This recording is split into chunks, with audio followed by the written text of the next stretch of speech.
प्रेक्षक हो नमस्कार. मराठी ऑल अपडेट मध्ये आपल्या सगळ्यांचं मनपूर्वक स्वागत. आर्थिक अडचण चालली असेल तर या फुलाला फक्त स्पर्श करा, येईल पैसाच पैसा. मित्रांनो, बऱ्याचदा आर्थिक अडचणींवरती देखील आयुर्वेद शास्त्र अत्यंत सकारात्मकरित्या काम करतं. प्राचीन आयुर्वेदिक शास्त्रामध्ये आपल्या ऋषी मुनींनी सांगितलेली काही आयुर्वेदाची गुण असणारी वनस्पती याविषयी आपण नेहमीच पाहतो. मात्र आयुर्वेदिक गुणकारी तत्वांबरोबर काही टोटके किंवा चमत्कारिक गुण देखील काही आयुर्वेदिक वनस्पतींमध्ये आहेत. तर आजच्या भागामध्ये आपण अशाच एका आयुर्वेदिक वनस्पतींविषयी जाणून घेणार आहोत. सगळ्यात महत्त्वाची गोष्ट म्हणजे या वनस्पतीचे फूल आणि संपूर्ण वनस्पती तुम्हाला अत्यंत महत्त्वपूर्ण आणि चमत्कारिक प्रयोग दाखवणारी आहे. त्यामुळे व्हिडिओ पुढे पाहण्याआधी जर तुम्ही चॅनलवरती नवीन असाल तर मराठी ऑल अपडेट या चॅनलला सबस्क्राईब करायला विसरू नका आणि व्हिडिओ पूर्णपणे पहा.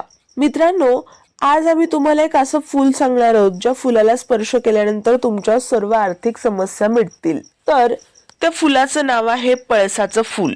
पळसाला पाणी तीनच ही म्हण तुम्ही ऐकली असेल. खरोखर 3 पाण्यांचा गुंफला असलेलं हे झाड जे तुम्हाला आयुर्वेदिक चमत्काराबरोबर तुम्हाला तुमच्या इच्छापूर्तीचा चमत्कार देखील दाखवेल. तर या पळसाची पानं आणि फुलं या दोन्ही मध्येही अत्यंत चमत्कारिक आणि महत्त्वाचे गुण आहेत. पळसाची फुलं ही 2 रंगाची आपल्याला सापडतात. एक म्हणजे लाल रंगाचे आणि एक म्हणजे पांढऱ्या रंगाचे.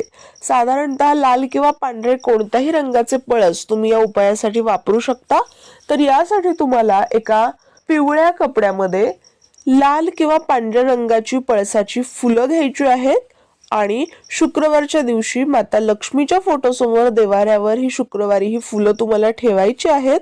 मनोभावे त्यांची पूजा करायची आहे आणि शनिवारच्या दिवशी ही फुलं तुम्हाला पिवळ्या रंगाच्या कपड्यामध्ये किंवा पोटलीमध्ये बांधून ही पोटली तुम्हाला घरात तिजोरीमध्ये ठेवायची आहे किंवा जिथे तुम्ही पैसा ठेवता तिथे ठेवायची आहे. हे ठेवल्यानंतर तिजोरीमध्ये किंवा जिथे तुम्ही पैसा ठेवतो, डब्बा असेल, कपाट असेल, देवळी असेल किंवा जी काही जागा तुम्ही तुमच्या पैशाच्या धनाच्या संचयनासाठी बांधली आहे तिथे तुम्ही ठेवल्यास माता लक्ष्मी आकर्षित होते, माता लक्ष्मीची कृपादृष्टी लाभते आणि पैसाच पैसा तुमच्या घरी येऊ लागतो.